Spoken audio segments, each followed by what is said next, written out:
तो आज के हम वीडियो में बात करने वाले हैं एडेप्टिव रेडिएशन के बारे में। समझेंगे कि एडेप्टिव रेडिएशन क्या होता है, उसके बाद जाके समझेंगे कि लोकोमोटरी अपेंडेजेस के रेफरेंस में हम एडेप्टिव रेडिएशन को किस तरीके से समझ सकते हैं। इन सभी चीज़ों को हम आज के लेक्चर में डिस्कस करने वाले हैं। तो चलिए फिर डायरेक्टली मूव करते हैं अपने मेन टॉपिक के ऊपर और समझते हैं एडेप्टिव रेडिएशन क्या होता है। अगर हम एडेप्टिव रेडिएशन की बात करें तो यहाँ पे एडेप्टिव वर्ड का जो मतलब है उसको समझने की कोशिश करते हैं। ये जो टर्म है एडेप्टिव, एडेप्टिव का मतलब होता है एडाप्टेशन। इसका मतलब क्या होता है? एडाप्टेशन। अब एडाप्टेशन क्या होता है उसको समझते हैं। इसको पहले एग्जाम्पल की मदद से समझेंगे, फिर उसके बाद क्या है इस पूरे डेफिनेशन को अच्छे से एक्सप्लेन कर लेंगे। सपोज करो कि अभी आप प्लेन में रहते हो, ठीक है, प्लेन्स में रहते हो। फॉर एग्जाम्पल कि अभी आप दिल्ली में रहते हो, ठीक है, अभी आप दिल्ली में हो, तो आपकी जो बॉडी है वो दिल्ली के एनवायरनमेंट या इसके क्लाइमेट के अकॉर्डिंग सेट है, ठीक है। लेकिन सडनली आपको लद्दाख भेज दिया जाए, ठीक है, कहाँ भेज दिया? दिल्ली से हिली एरिया पे भेज दिया जाए, फॉर एग्जाम्पल लद्दाख भेज दिया जाए, ठीक है। तो जब आप लद्दाख जाओगे तो वहां पर होगा क्या कि वहां पर जब आप तुरंत जाओगे, सडनली जाओगे, तो आप महसूस करोगे कि जो आपकी बॉडी है उसके अंदर बहुत सारे चेंजेस होना स्टार्ट हो रहे हैं। आपको सांस लेने में दिक्कत हो सकती है, आपको उल्टियां हो सकती है, नोजिया, वोमिटिंग, इस तरीके से बहुत सारी चीजें आपकी बॉडी फेस करती है, ठीक है। लेकिन आफ्टर सम टाइम क्या है, आपकी बॉडी उस पर्टिकुलर जो एनवायरनमेंट है उसके अकॉर्डिंग क्या है अपने आप को सेट कर लेती है, ठीक है, यानी उसके अकॉर्डिंग अपने आप को क्या कर लेती है? अडेप्ट कर लेती है। तो एडेप्टेशन का सिंपल मतलब क्या होता है? अपने आप को किसी भी गिवन एनवायरनमेंट के अकॉर्डिंग सेट कर लेना या अडेप्ट कर लेना, ठीक है। तो उसी चीज को हम बोलते हैं एडेप्टिव। ऐसे बोला नहीं जाता है ये बंदा बहुत ही ज्यादा एडेप्टिव है, यानी किसी भी चीज के अंदर फिट हो जाता है, ठीक है, तो उसको हम बोलते हैं एडेप्टिव। और रेडिएशन का मतलब होता है फैलना। उसका मतलब क्या होता है? फैलना। रेडिएशन का सिंपल मतलब क्या होता है? स्प्रेड। इसका सिंपल मतलब क्या होता है? स्प्रेड। अब इन दोनों वर्ड का क्या सिंपल मतलब होगा उसको एक बार समझने की कोशिश करते हैं। सपोज करो कि एक हमारे पास एक कॉमन एंसेस्टर था, क्योंकि हम सभी जानते हैं कि किसी भी ऑर्गेनिज्म या हम जितने भी ऑर्गेनिज्म हैं उन सब का जो ओरिजिन हुआ है एक कॉमन एंसेस्टर से हुआ है। एक हमारे सबके क्या है? एक कॉमन एंसेस्टर रहे होंगे। ये चीज हमें मान के चलना है कि हमारे जितने भी एंसेस्टर होंगे वो क्या होंगे? कॉमन होंगे। हमारे कॉमन एंसेस्टर होंगे, यानी जो हमारे पूर्वज होंगे कोई एक ही पूर्वज रहे होंगे, ठीक है। लेकिन ये जो पूर्वज हैं, मान लेते हैं ये जो पूर्वज हैं ये अलग अलग जगहों पे गए होंगे। फॉर एग्जाम्पल ये जो पूर्वज हैं बहुत अलग अलग जगहों पे गए होंगे, इस तरीके से अलग अलग जगहों पे जाके फैले होंगे या अलग अलग जगह पे जाके रहने लग गए होंगे। अब जैसे ही ये अलग अलग जगह पे जाके रहने लग गए, ऑल्दो ये क्या है? सेम एंसेस्टर है, कॉमन एंसेस्टर है, लेकिन ये क्योंकि इनकी जगह प्लेसेस बदल चुके हैं, इनका जो इकोलॉजिकल नीश है, नीश का मतलब होता है फंक्शनल एरिया, इनका फंक्शनल एरिया बदल चुका है। उसके बाद क्या है, जैसे ही फंक्शनल एरिया बदल गया है तो आप पाओगे कि यहाँ का जो ऑर्गेनिज्म है, यहाँ का ऑर्गेनिज्म है, यहाँ का ऑर्गेनिज्म है, ये वाले जितने भी ये ऑर्गेनिज्म है इनके अंदर का जो स्ट्रक्चर है वो तो सेम होगा, लेकिन फंक्शंस बदल चुके होंगे। उनके क्या होंगे? फंक्शन बदल चुके होंगे। फॉर एग्जाम्पल इसको जस्ट एक सुपरफिशियल व्यू से अगर मैं समझना चाहूं तो हम ऐसे समझते हैं, मान लेते हैं कि कोई 6 लोग हैं, ठीक है, 6 लोग हैं। इनिशियली ऐसा मान के चलते हैं वो दिल्ली से निकलते हैं। इनिशियली पहले 6 वो दिल्ली में रहते थे, यानी दिल्ली में थे, लेकिन उसके बाद क्या है ये 6 अलग अलग जगहों पे चले गए, ठीक है। मान लेते हैं कि एक हिली स्टेशन पे चला गया, एक राजस्थान में चला गया, उसके बाद मान लेते हैं कि एक पूरा समुद्र के अंदर चला गया, या मान लेते हैं एक ऐसी जगह पे चला गया जहां पे पूरे समय बर्फ जमी रहती है। तो जब ये सब जगह अलग अलग चले जाएंगे उसके कुछ समय बाद जाके जब हम इन लोगों से मिलेंगे तो हम पाएंगे इनकी बॉडी की संरचना तो सेम है, बॉडी की संरचना में, स्ट्रक्चर में किसी तरीके का बदलाव नहीं आया है, लेकिन इनके जो रहन सहन का जो तरीका है उसके अंदर आप देखोगे बदलाव रहेगा, ठीक है। जो गर्मी वाला है वो क्या है, वो सिंपल एक शर्ट में घूम सकता है, लेकिन जो बर्फ में रहने वाला होगा वो उसके लिए बहुत सारे, मतलब बोल सकते हो कि बर्फ के अंदर जो रहने वाला बहुत सारे स्वेटर वेटर कुछ ऐसा वुलन चीजें पहन के रहेगा, ठीक है। सो अडेप्टिव रेडिएशन का मतलब होता है कि जो भी ऑर्गेनिज्म है जिस एनवायरनमेंट में जाएगा उस एनवायरनमेंट के अकॉर्डिंग अपनी बॉडी के अंदर चेंजेस कर लेता है, और अगर ये चेंजेस लॉन्ग टर्म हो जाएगा तो उसी तरीके का जो इवोल्यूशन हो जाएगा और वो कंटिन्यूअसली वो पैटर्न देखने को मिल जाएगा। तो फॉर एग्जांपल ये जो अगर डायग्राम को आप ध्यान से देखो तो यहाँ पर एडेप्टिव रेडिएशन को हमने देखा, यहाँ पर एक ये कॉमन एंसेस्टर है हमारा, ठीक है। अब ये कॉमन एंसेस्टर क्या है, अलग अलग जगहों पे गया होगा, इसका जो इकोलॉजिकल नीश है, ये जो इकोलॉजिकल नीश है ये बदल रहा है। इकोलॉजिकल नीश का मतलब होता है फंक्शनल एरिया, यानी वो जहां पर रहेगा, जहां पे कुछ फंक्शनल एक्टिविटी करेगा, वो जगह बदल रहा है। तो जैसे इसका जगह जगह बदला तो आप देखोगे इसके अंदर आपको बहुत ज्यादा वेरिएशंस देखने को मिल जाएंगे। ऑल्दो इनके अंदर वो बोन्स वोन सारे स्ट्रक्चर सेम होंगे, बट उसका लेंथ इंक्रीज हो गया होगा, वो फंक्शनली अपने आप को उसने क्या कर लिया है, बदल लिया है, ठीक है। तो इसी चीज को हम बोलते हैं एडेप्टिव रेडिएशन, यानी हम फैले, रेडिएशन का मतलब स्प्रेड हुए, और जहां पर स्प्रेड हुए उस पर्टिकुलर एनवायरनमेंट के अकॉर्डिंग अपने आप को हमने बदल लिया, ठीक है। तो इसी को हम बोलते हैं एडेप्टिव रेडिएशन। सो एडेप्टिव रेडिएशन को अगर मुझे डिफाइन करना हो तो कैसे डिफाइन कर सकते हैं कि एडेप्टिव रेडिएशन क्या है, एक इवोल्यूशनरी प्रोसेस है। कैसा है, एक इवोल्यूशनरी प्रोसेस है। हम ऐसा नहीं बोल सकते कि एक सिंगल डे प्रोसेस है, ठीक है। फॉर एग्जाम्पल आप लोगों ने क्लास 12th में डार्विन फिंचेस के बारे में पढ़ा होगा।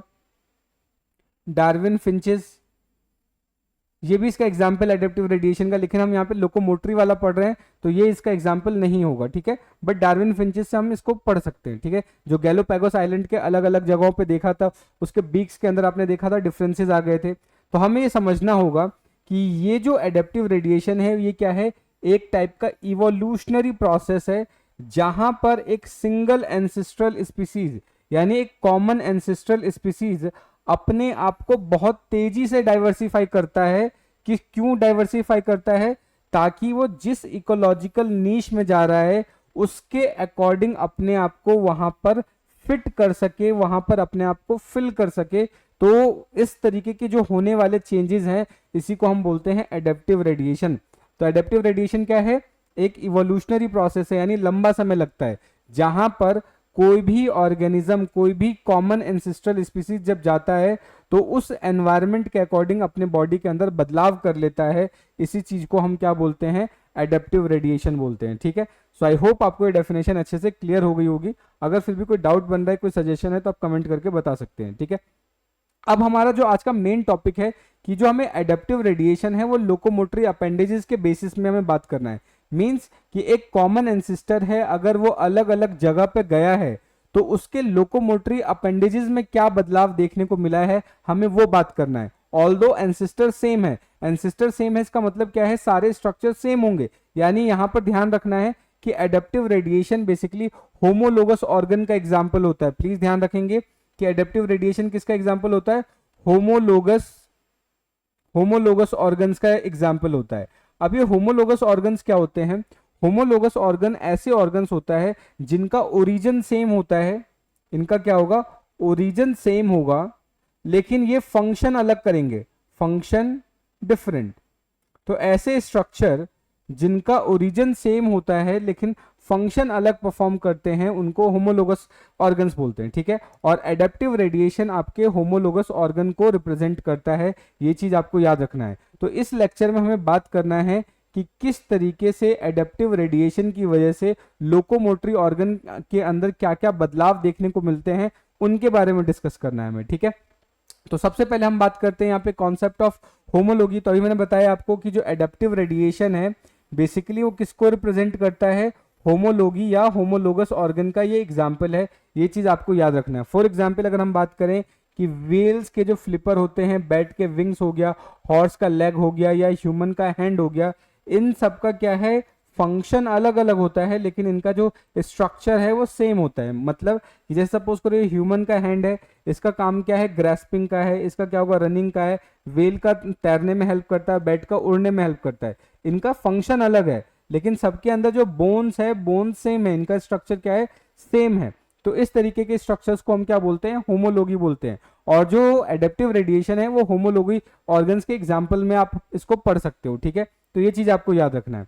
जनरली अगर हम होमोलोगी की बात करें तो हम ये देखते हैं चाहे कितने भी होमोलोगस ऑर्गन्स को अगर देखें तो होमोलोगस ऑर्गन्स के अंदर अगर हम बात करें तो 3 स्ट्रक्चर्स देखने को मिल जाता है, जिसमें से पहला जो होता है आपका स्टाइलोपोडियम होता है, उसके बाद जूगोपोडियम हो गया, ऑटोपोडियम आ गया।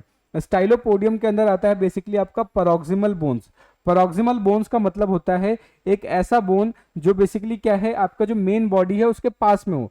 फॉर एग्जाम्पल यहाँ पे क्लेविकल है और इसके यहाँ पे पेक्टोरल गर्डल है, तो यहाँ पे जो बोन होगा डायरेक्टली यहाँ पे जॉइंट से कनेक्टेड होगा, ये आ जाएगा आपका पैरोक्सिमल। उसके अलावा जो दूर होगा इसको क्या बोल देते हैं, डिस्टल बोन्स बोलते हैं, ठीक है। तो आपको ये ध्यान रखना है। तो पैरोक्सिमल बोन्स की बात करें तो ह्यूमरस हो सकता है हैंड में और फीमर हो सकता है लेग में, ये चीज आपको याद रखना है। मिडिल बोन्स की बात करें तो रेडियस अल्ना हो जाएगा या टीबिया फिबुला हो जाएगा। और ऑटोपोडियम की बात करें तो इसके अंदर डिस्टल एलिमेंट्स आते हैं, जैसे कि कार्पल मेटाकार्पल्स आ गया, फेलेंजिस आ गया, टार्सल मेटाटार्सल्स आ जाएंगे, फेलेंजिस आ जाएंगे। ये बेसिकली क्या है, ये तो कॉमन पॉइंट्स है कि एक अगर लिम्ब बोन की बात करें तो उसके अंदर 3 स्ट्रक्चर्स देखने को मिलता है, स्टाइलोपोडियम, जाइगोपोडियम और ऑटोपोडियम, ठीक है। तो ये चीज आपको याद रखना है, जिसमें से पैरोक्सिमल, मिडिल और डिस्टल एलिमेंट्स कहलाते हैं, ठीक है। अब हम देखेंगे इनके अंदर किस तरीके का बदलाव होता है, ठीक है। तो सबसे पहले अगर हम बात करें यहाँ पे जो एडेप्टिव रेडिएशन है, लोकोमोशन के बेसिस पे बात करें तो हमने यहाँ पर देखा कि कुछ एनिमल कैसे हैं, कर्सोरियल होते हैं। कर्सोरियल का मतलब फास्ट रनिंग होते हैं। तो अगर एनिमल फास्ट रनिंग है तो उसके लिम्ब में किस तरीके का बदलाव आएगा उसको देखने की कोशिश कर रहे हैं, ठीक है। अगर एनिमल क्या है, कर्सोरियल है, कर्सोरियल का मतलब होता है ऐसे एनिमल जो फास्ट रनिंग है, बहुत तेज से दौड़ते हैं, तो उनके बॉडी के अंदर क्या चेंजेस आए हैं, उनके लोकोमोटरी ऑर्गन या उनके बोल सकते हैं जो जिससे लोकोमोशन करता है उन स्ट्रक्चर्स के अंदर क्या बदलाव आए हैं उसको देखने की बात करते हैं। तो अगर कर्सोरियल की बात करें तो कर्सोरियल के अंदर बेसिकली क्या आ जाते हैं, आपके हॉर्स आ जाएंगे, डियर आ जाएंगे, ठीक है। और इनकी जो बॉडी है, इनके जो लिम्ब है वो इस तरीके से डिजाइन किए जाते हैं ताकि ये स्पीड और इंड्योरेंस को मेंटेन करके रख सके, क्योंकि ये जो हॉर्स है, डियर है, ये तेज भागने के लिए जाने जाते हैं, ठीक है। सो इनके जो बोन्स है, उनका जो मॉडिफिकेशन है, जो इनके लिम्ब्स है, उनका मॉडिफिकेशन भी इसी तरीके से होना चाहिए, ठीक है। सो हमें देखने को क्या मिलता है, हमें यहाँ पर देखने को मिलता है कि जो ये कर्सोरियल एनिमल्स होते हैं, कर्सोरियल एनिमल्स में जो लिम्ब बोन्स होते हैं उनके अंदर लेंथनिंग आ जाती है। लेंथनिंग का मतलब कि जो लिम्ब बोन्स होते हैं वो लंबे होने स्टार्ट हो जाते हैं। और स्पेशली अगर हम बात करें तो कौन से बोन, मेटाकार्पल और मेटाटार्सल, ठीक है। मेटाकार्पल और मेटाटार्सल्स के अंदर यहाँ पे लेंथनिंग देखने को मिल जाती है। यूजुअली हमारे हाथ में देखेंगे तो जो मेटाकार्पल्स होते हैं छोटे छोटे होते हैं, लेकिन यहाँ पर देखो जो कार्पल बोन्स हैं वो क्या होते हैं, उनके साइज बढ़ रहे हैं यहाँ पे, ठीक है। कार्पल के साइज यहाँ पे बढ़ जाते हैं, ये चीज आपको याद रखना है। उसके अलावा अगर हम बात करें तो हाथ और पैरों के अंदर जो डिजिट्स होते हैं उन डिजिट्स के अंदर रिडक्शन होना स्टार्ट हो जाता है, यानी उनके नंबर कम हो जाते हैं, ठीक है, ताकि अपने बॉडी वेट को रिड्यूस कर सके, फ्रिक्शन को रिड्यूस कर सके। इसलिए इनका जो डिजिट्स हैं, जिनके फिंगर्स हैं, उनके नंबर्स को कम कर दिया जाता है। अगर हम हॉर्स की बात करें तो हॉर्स में आपको देखोगे सिर्फ और सिर्फ लास्ट का 3rd डिजिट ही रह जाता है, बाकी डिजिट गायब हो जाती है, ठीक है। ये चीज आपको याद रखना है। नेक्स्ट अगर हम बात करें तो यहाँ पे जो मूवमेंट है वो सिर्फ और सिर्फ सिंगल प्लेन में हो सकता है, फोर एंड आफ्टर, यानी 4 आगे और पीछे ही हो सकता है। ये चीज आपको याद रखना है, जिससे कि इनकी जो एफिशिएंसी है वो इंक्रीज हो जाती है। तो इस तरीके से ये क्या है, कर्सोरियल एडेप्टेशन को रिप्रेजेंट करता है। यानी अगर कोई एनिमल कर्सोरियल एडेप्टेशन की बात करें तो उसमें क्या मॉडिफिकेशन देखने को मिल जाएगा, तो यहाँ पे लिम्ब बोन्स के अंदर क्या आप देखोगे, लेंथनिंग होनी स्टार्ट हो जाती है। ये चीज आप याद रखोगे, ठीक है। नेक्स्ट आप बात करते हैं आर्बोरियल एडेप्टेशन। आर्बोरियल एडेप्टेशन का मतलब क्या है कि यहाँ पर जो बॉडी है या बोल सकते हैं जो लिम्ब है, जो लोकोमोटरी ऑर्गन्स है, वो किसके लिए मॉडिफिकेशन हुआ पड़ा है, क्लाइंबिंग के लिए। तो यहाँ पे जो ऑर्गेनिज्म होते हैं वो क्लाइंब करते हैं, ठीक है। तो इनका जो लोकोमोटरी ऑर्गन है उसी तरीके से मॉडिफिकेशन करना पड़ेगा ताकि वो क्लाइंबिंग को इफेक्टिवली कर पाए, ठीक है। और ये चीज आपको कहाँ देखने को मिलता है, प्राइमेट्स के अंदर हो गया, स्क्वेरल के अंदर हो गया, कैमलियंस के अंदर देखने को मिल जाएगा। तो यहाँ पर हमें बेसिकली किस तरीके का मॉडिफिकेशन देखने को मिलता है उसको समझते हैं। तो जनरली अगर आप अपने हाथ को देखो या फिर अगर हम बात करें मंकी की बात करें हाथ में, तो इनके जो हाथ होते हैं वो ग्रेस्पिंग टाइप के होते हैं। ग्रेस्पिंग का मतलब ताकि पकड़ सके किसी चीज को। ग्रेस्पिंग का मतलब होता है टू होल्ड, किसी चीज को पकड़ने वाला। जैसे आप अपने खुद के हाथ को देखेंगे तो यहाँ पे जो फिंगर है और थम्स है दोनों की डायरेक्शन अपोजिट है। जब भी हम किसी चीज को पकड़ते हैं तो फिंगर्स और थम्स की डायरेक्शन को आप देखोगे तो आप देखोगे कि दोनों की जो डायरेक्शन है अपोजिट है। अगर फिंगर अंदर की तरफ मुड़ रहा है तो ये जो आपका जो थंब है वो बाहर की तरफ होगा, दोनों अपोजिट डायरेक्शन में मूव करते हैं, ठीक है। तो ये चीज आपको याद रखना है कि यहाँ पे जो इनके जो डिजिट्स हैं, जो फिंगर्स और थंब है, वो अपोजिट डायरेक्शन में मूव करते हैं सो दैट कि वो किसी चीज को पकड़ पाए। अगर सेम डायरेक्शन में मूव करेंगे तो वो बेसिकली चीज को होल्ड नहीं कर पाएंगे, ठीक है। उसके अलावा इनके पास प्रीहेंसाइल एबिलिटी होती है। प्रीहेंसाइल एबिलिटी का मतलब कि इनका जो टेल है, ठीक है, इनका जो टेल है वो मतलब कि किसी चीज से चिपक सकता है, या बोल सकते हैं कि वो टेल की मदद से लटक सकते हैं, तो ये चीज आपको याद रखना है। नेक्स्ट इनके अलावा क्या है, इनके पास रोटेशनल एबिलिटी होता है, यानी इनकी बॉडी में बहुत ज़्यादा मोबिलिटी होता है, जिसकी वजह से ये क्या है, आसानी से रोटेट कर सकते हैं। और जो इनके शोल्डर और हिप जॉइंट्स होते हैं उनके अंदर बहुत ज़्यादा मोबिलिटी आपको देखने को मिल जाती है, ठीक है। तो ये चीज़ आपको इसके बारे में याद रखना है। नेक्स्ट अब हम बात करेंगे एरियल एडेप्टेशन, यानी कि यहाँ पे जो ऑर्गेनिज्म है उसकी बॉडी को मॉडिफाई किया गया है उड़ने के लिए, फ्लाइंग के लिए, ठीक है। सो आई होप आपको यहाँ तक की चीजें समझ में आ रही होंगी। अगर डाउट बनेगा किसी तरीके का तो आप कमेंट करके पूछ सकते हैं, ठीक है।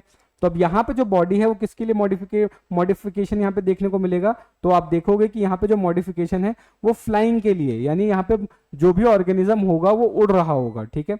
तो ये जनरली इस तरीके का जो मॉडिफिकेशन है आपको बैट्स के अंदर देखने को मिल सकता है, बर्ड्स के अंदर देखने को मिल सकता है, ठीक है। तो यहाँ पर होगा कि हमने ऑलरेडी बर्ड्स के बारे में बहुत सारी चीजें पढ़ रखी हैं। तो यहाँ पर देखेंगे कि इनका जो फोर लिम्ब है वो मॉडिफाइड हो जाता है विंग्स के तौर पे, ठीक है, और उसके ऊपर फेदर्स प्रेजेंट होता है ताकि सरफेस एरिया बढ़ जाए और वो आसानी से फ्लाइट कर पाए, ठीक है। ये चीज आपको याद रखना है। नेक्स्ट अगर हम बात करें कि जो ह्यूमरस और रेडियस अल्ना है, स्पेशली द फिंगर्स, अगर हम फिंगर्स की बात करें तो जो सेकंड से लेके फिफ्थ डिजिट है वो बड़े हो जाते हैं, ठीक है, और वो इस तरीके से बड़े होते हैं ताकि वो इस थिन मेम्ब्रेन की तरह बेसिकली स्किन को सपोर्ट कर सके। ये चीज आपको याद रखना है, ठीक है। नेक्स्ट यहाँ पर क्या है कि यहाँ पे बोन्स का बहुत ज़्यादा फ्यूजन भी आपको देखने को मिलता है, यानी कार्पो मेटाकार्पस बोन्स के अंदर फ्यूजन होता है ताकि वो आगे की तरफ जाके, यानी यहाँ पर जाके आसानी से फेदर के साथ वो अटैच कर सके और उड़ने में मदद किया जा सके, ठीक है। नेक्स्ट अब बात करते हैं फसोरियल अडेप्टेशन, यानी यहाँ पर वो ऑर्गेनिज्म देखने को मिलेंगे जो डिगिंग करते हैं, यानी बिल बनाते हैं या गड्ढा खोदते हैं, उनके अंदर ये आपको देखने को मिलेगा, ठीक है। तो बेसिकली ये कहाँ पर आपको मिल सकता है, मोल्स के अंदर हो गया या पॉकेट गोफर के अंदर ये देखने को मिल जाएगा, ठीक है। तो यहाँ पे जो इनके लिम्स होते हैं, आपने चूहों या मोल्स को देखा होगा कि उनके लिम्स छोटे होते हैं लेकिन आगे के जो उसके नील जैसे स्ट्रक्चर होते हैं वो बड़े बड़े होते हैं, ठीक है। तो यहाँ पे लिम्स कैसे होंगे, शॉर्ट हो जाएंगे, स्टाउट हो जाएंगे और बहुत ज़्यादा पावरफुल हो जाएंगे, क्योंकि ये बहुत तेजी के साथ क्या है, जमीन को खोदना स्टार्ट कर देते हैं, ठीक है। ये चीज़ आपको याद रखना है।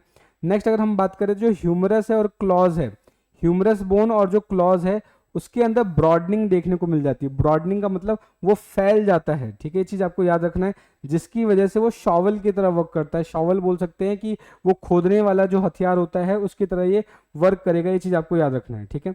उसके अलावा यहाँ पे देखेंगे कि प्रेजेंस ऑफ लार्ज एपिकॉन्डाइल्स, यहाँ पे लार्ज एपिकॉन्डाइल प्रोसेस होते हैं जिससे कि क्या है, पावरफुल डिगिंग मसल्स आसानी से कनेक्ट हो सके, ठीक है, ताकि वो आसानी से डिग कर सके। ये चीज आपको इसके बारे में याद रखना है, ठीक है। नेक्स्ट अब हम बात करते हैं एक्वेटिक एडेप्टेशन। एक्वेटिक एडेप्टेशन का मतलब क्या है कि यहाँ पर जो बॉडी है, जो लोकोमोटरी ऑर्गन है, वो स्विमिंग के पर्पज से मॉडिफाइड की गई है, ठीक है। तो ये जनरली आपको देखने को मिल सकता है वेल्स के अंदर, सिटेशियंस हो गया, सील्स के अंदर हो गया, पेंगुइन्स के अंदर हो गया, देखने को मिलेगा। तो यहाँ पर क्या होगा, जो लिम्स है वो ट्रांसफॉर्म हो जाते हैं फ्लिपर्स में या पेडल्स में, ठीक है। तो ये जो डायग्राम आप देख रहे हो ये फ्लिपर का है। तो इसके अंदर क्या होगा कि किसी एक पर्टिकुलर फेलेंजिस के अंदर आप देखेंगे कि जो नंबर ऑफ फेलेंजिस है वो बढ़ जाता है और उस कंडीशन को हम बोलते हैं हाइपरफेलेंजी। यानी फ्लिपर्स के अंदर क्या होगा कि जो फेलेंजिस हैं उनके नंबर्स बढ़ जाते हैं, जिस कंडीशन में एक लंबे लंबे स्ट्रक्चर हो जाते हैं जिसको हाइपरफेलेंजी बोलते हैं, ठीक है। सो क्या होगा, an increase in the numbers of phalanges to increase the surface area of the paddle for the better propulsion, यानी अच्छे से प्रोपल्शन हो सके उसके लिए इसका यहाँ पर आप देखेंगे कि लेंथनिंग होती है। ये चीज़ आपको याद रखनी है, ठीक है। उसका शॉर्टनिंग एंड फ्लैटनिंग, यहाँ पर क्या होगा, जो प्रोक्सिमल बोन्स होते हैं, जो ऊपर वाले जो प्रोक्सिमल बोन्स होते हैं वो छोटे हो जाते हैं, यानी ह्यूमरस और फीमर क्या होते हैं, छोटे हो जाएंगे। Are shortened while the distal elements are flatten, लेकिन जो दूर वाले होते हैं वो फ्लैट हो जाएंगे, ठीक है। ये चीज़ आपको इसके बारे में अच्छे से याद रखना है। अब हमने ये चार्ट बना दिया है, इस चार्ट के अंदर हमने देख रखा है कि प्राइमरी गोल क्या होता है। जैसे सपोज करो कर्सोरियल एनिमल का प्राइमरी गोल क्या होता है, स्पीड, ठीक है। तो उनकी जो लिम्ब लेंथ होती है वो बड़ी हो जाती है। डिजिट की बात करें तो रिड्यूस हो जाएगा, एग्जाम्पल हॉर्स आ जाएगा, ठीक है। नेक्स्ट अगर हम बात करें फसोरियल की, तो इनका क्या काम होगा, पावर। उसके बाद यहाँ पे लिम्ब की जो लेंथ है वो शॉर्ट हो जाएगी। उसके बाद ये क्या होता है, स्पेशलाइज्ड होते हैं या ब्रॉड होंगे डिजिट। नेक्स्ट इसका एग्जाम्पल आ जाएगा मूल। वॉलेंट की बात करें तो लिफ्ट और थ्रस्ट हो गया, यहाँ पे लिम्ब लेंथ इलोंगेट हो जाएगा, इलोंगेटेड हो जाएगा डिजिट, बैट्स की एग्जांपल आ जाएगा। एक्वेटिक की बात करें तो प्रोपल्शन होता है, यहाँ पे शॉर्ट हो जाएंगे लिम्ब लेंथ। उसके बाद अगर हम बात करें डिजिट की स्टेटस क्या होता है, हाइपरफेलेंजी देखने को मिल जाएगा, एग्जाम्पल इसका हो जाएगा वेल। ठीक है, तो इसी के साथ हमारा जो आज का लेक्चर है वो यहीं पे समाप्त होता है। होप आपको सारी चीज़ अच्छे से समझ में आ गई होंगी। अगर फिर भी कोई डाउट बन रहा है, कोई सजेशन है, तो आप कमेंट करके बता सकते हैं। मिलते हैं नेक्स्ट वीडियो में, तब तक के लिए जय हिंद दोस्तों, थैंक यू।